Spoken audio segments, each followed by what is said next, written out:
Přátelé, já vás vítám u dalšího videa ze hry Le Mans Ultimate. Moje jméno je Mouzy One a v tomhle videu vám poradím, jak být lepší, konzistentnější a jak nahnat safety rank.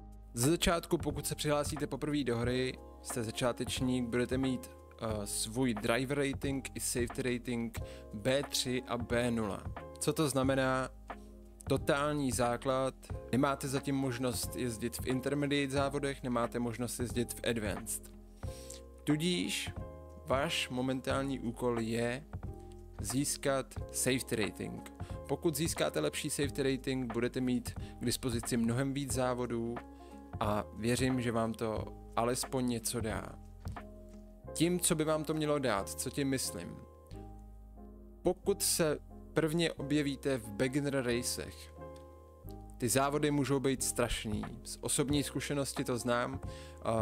Moje začátky byly taky strašný. Honil jsem pozice, chtěl jsem dojíždět mezi prvníma, nedařilo se mi to. Proč?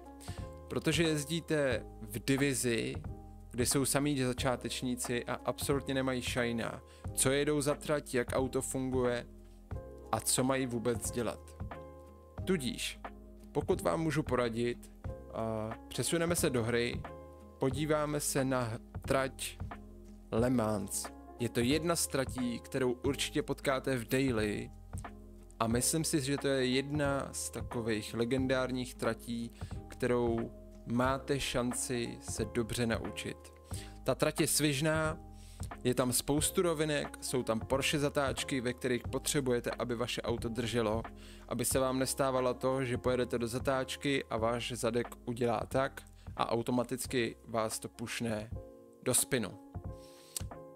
Pokud právě začínáte v těch beginner racech, poradím vám, vykašlete se na pozici, vykašlete se na, dejme tomu, svoje ostatní protivníky, všímejte si sebe. Potřebujete být konzistentní, potřebujete zajet clean racy, to znamená žádný kontakt, žádná bouračka, žádná strkanice. Čistě solo, vy a váš závod. Možná to může být frustrovací, ale vás to na tom začátku absolutně nezajímá pozice to, jestli dojedete první nebo 20. Vy potřebujete nahnat safety rating. A už jenom ten název safety znamená to, že potřebujete odjet clean races. Tudíž moje rada je takováhle. Pokud jste zkušený jezdci, přicházíte z Assetto Corsa Competizione nebo z iRacingu, nebo automobilisty, nebo z jakýkoliv jiný simracingový hry, vy momentálně budete potřebovat udělat jedno závažné rozhodnutí. Pokud zajedete dobrý kolo na kvalifikaci a dostanete se do top 10, máte mnohem větší šanci toho, že vás někdo trefí, že v první zatáčce přijede moula, který neví, kde se brzdí, prolítne zatáčku, strčí tam toho, tam ten strčí do vás, vy strčíte do dalšího a už automaticky z toho máte 2 kontakty.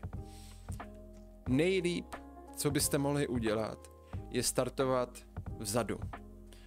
Věřte mi, může to znít blbě nebo ne, ale pokud budete startovat z 20 aut 19. Počkejte si, jak dopadne první kolo. Držte se vzadu, jeďte si svůj race a já vám zaručuju to, že 100% budete 10 pozic před tím, než jste jakoby startovali. Jde o to, že ten driver rating, který budete potřebovat taky v pozdější době, pokud už budete mít grip v rukách a budete vědět, že to auto, který jedete, tak zvládáte perfektně, že trať, kterou jezdíte, máte naučenou, znáte apexy, znáte, kde máte brzdit a víte, co máte dělat. Tudíž, zajedete kvalifikaci, startujete 20. Moje rada je taková, zůstaňte vzadu, čekejte na to, co se kde stane. 100% se stane to, že v první zatáčce minimálně 3 auta, minimálně 2, do sebe strčej, jeden vyletí, druhý vyletí, automaticky máte 2 pozice plus. Vaším úkolem je jediný to, zajet si svůj závod čistě, bez jakýchkoliv kontaktů. Pokud se vrhneme už do hry, všechno nám je teď momentálně jasný, potřebujeme nahnat safety rating. Pokud se vrhneme do hry, preset auta, co to znamená? Je to nastavení celého auta. Vy budete mít k dispozici LM setup, což znamená Le Mans Ultimate setup, to vám nabízejí vývojáři, ale stejně tak máte Coach Dave Academy setup. Za mě jedna z možností, sám na tom občas jezdím, protože nemám úplně na všechny auta setupy, ne úplně na všechny tratě, tudíž častokrát zvolím cestu Coache Davea. Coach Dave, pokud vám můžu poradit, určitě se podívejte na internet, dohledejte si, kdo to je, co mají za přesný jakoby nabídky, co vám to může poskytnout. Z osobní zkušenosti vám můžu poradit, je to podobný jako Track Titan, de facto dostanete aplikaci, která vám ukazuje grafy, časy, ukazuje vám to vlastně i přesnou trasu, kterou zatáčku jste jak rychle projeli, kde jste udělali chybu, poradí vám to perfektně, což mi přijde úplně senzační. Řekne vám to doslova to, kde jste měli zrychlit, kde naopak jste byli pomalejší a mohli jste brzdit daleko pozdějc.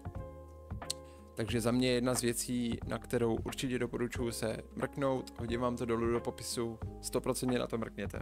Tak, a pokud se vrhneme do toho setupu, zvolili jste si Coache Davea, řeknu vám to, jak to je.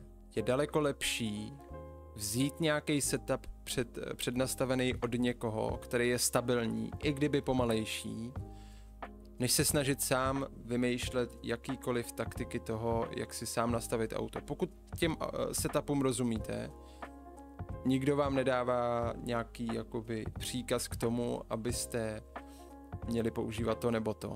Je to na vás.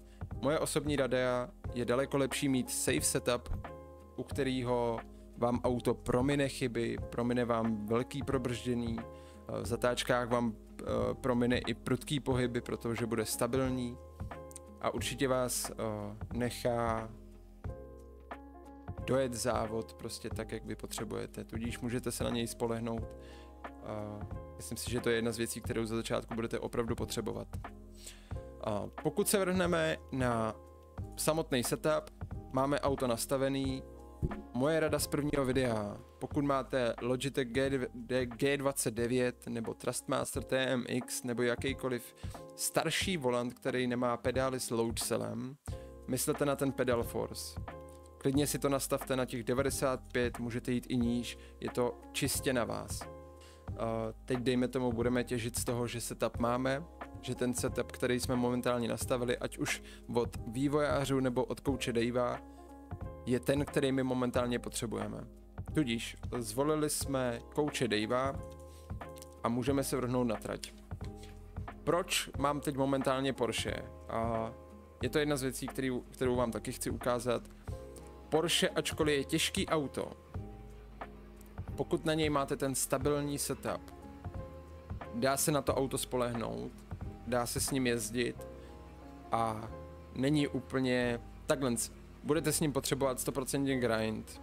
To auto je fakt natolik jako těžký, ale zároveň je skvělý, ale budete na něj 100% potřebovat grind. Proč jsme si zvolili teď momentálně Le Mans trať? Je proto, abych vám ukázal jeden hot lap toho, jak to zajet.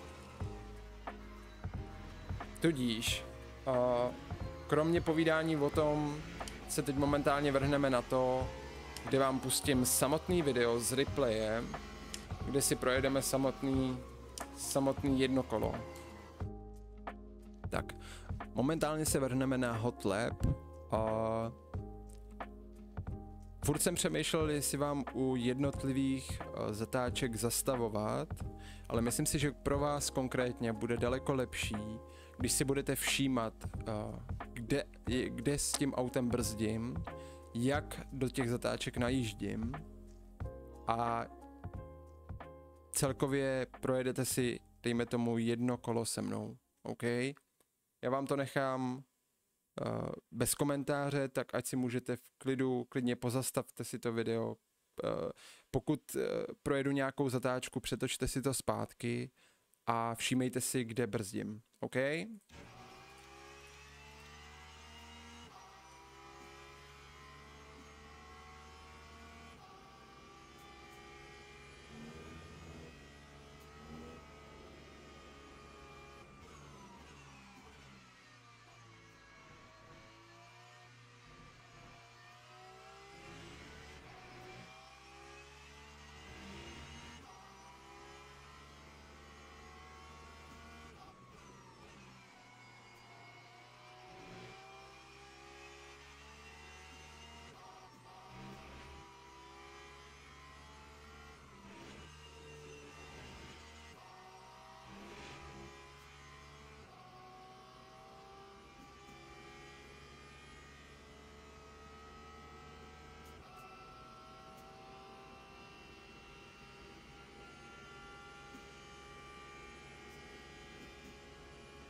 Tohle je jediná zatáčka, u které se zastavím, protože je hrozně důležitá a většinou tady dochází k tomu, že vás tahle ta zatáčka vyhodí.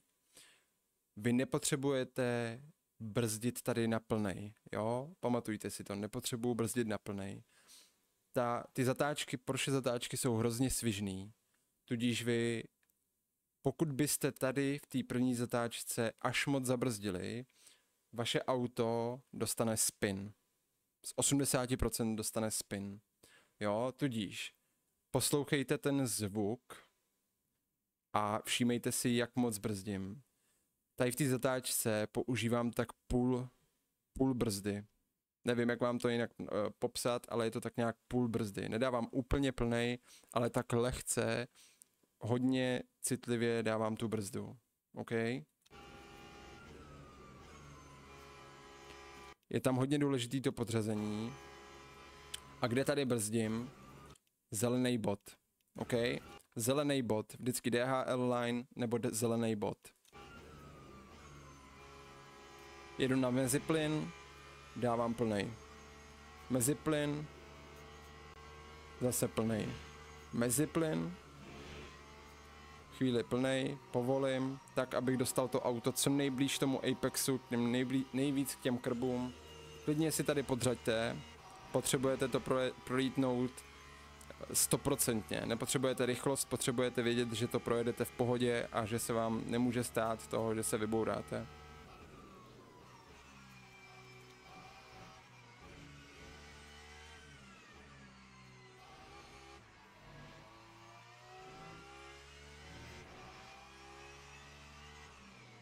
Tak, tohle to bylo celé kolo z téhletý trati. Opět se budu opakovat. Pozastavte si to video, klidně se vraťte zpátky. Všímejte si toho, kde jsem brzdil. Ten čas je 4:04. Je to jedno z těch horších časů. Já tohle tu trať jezdím za 4 minuty až 4 minuty 1 vteřina. Borci dokážou dát i 3:58 nebo 3:59. Já nejsem úplně až nějaký bůh ví jaký profík. Jo, byl jsem na tom stejně jako vy, ale mučko jezdím hlavně, protože mě to hrozně baví. Ale z toho, co jsem pochytil, se teď snažím předat všechno vám. U těch Porsche zatáček klidně si to, jak to říct, dejte si v offlineu practice a klidně jezděte furt dokola ty stejné zatáčky, jo. Prostě tahle ta trať je hrozně svižná, je skvělá, jo, o tom žádná, ta trať je úplně úžasná. Ale věřím, že teď, když jste se podívali na to video, na to, kde brzdím, jak moc brzdím, jak projíždím zatáčky, jak pasu auto do toho Apexu, že si pomáhám dávat půlku auta za ten krb, proto aby to auto se mi líp rotovalo. A stejně tak, když potřebuji hned zatočit doprava, zvlášť u té první zatáčky. Pomožte si tím.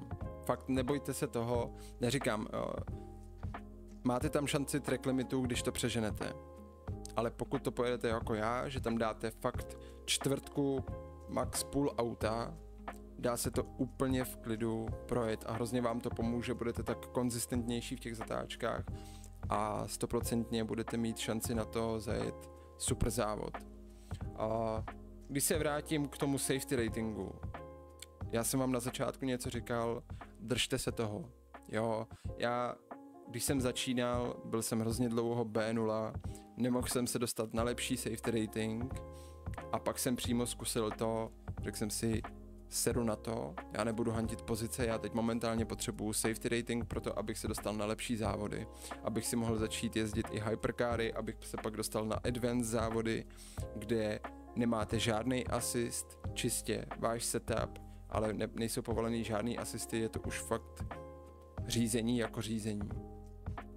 Tudíž přeju vám hodně štěstí, doufám, že vám i tohle video něco dalo. Budu hrozně moc rád, když se mi do komentáře ozvěte s jakýmkoliv feedbackem, co by vás zajímalo. Kromě YouTube videí každý den streamujeme, nebo každý den, max obden, a jezdíme minimálně 3 hodiny LMUčko. Věřím, že pokud se dostavíte, hrozně rád s váma proberu jakoukoliv věc LMUčka.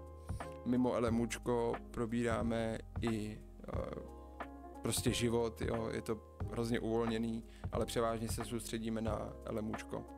Tudíž já vám hrozně moc děkuju za zhlédnutí tohoto videa, nezapomeňte mi dát like, nezapomeňte tady zanechat odběr a budu se na vás těšit i v příštím videu.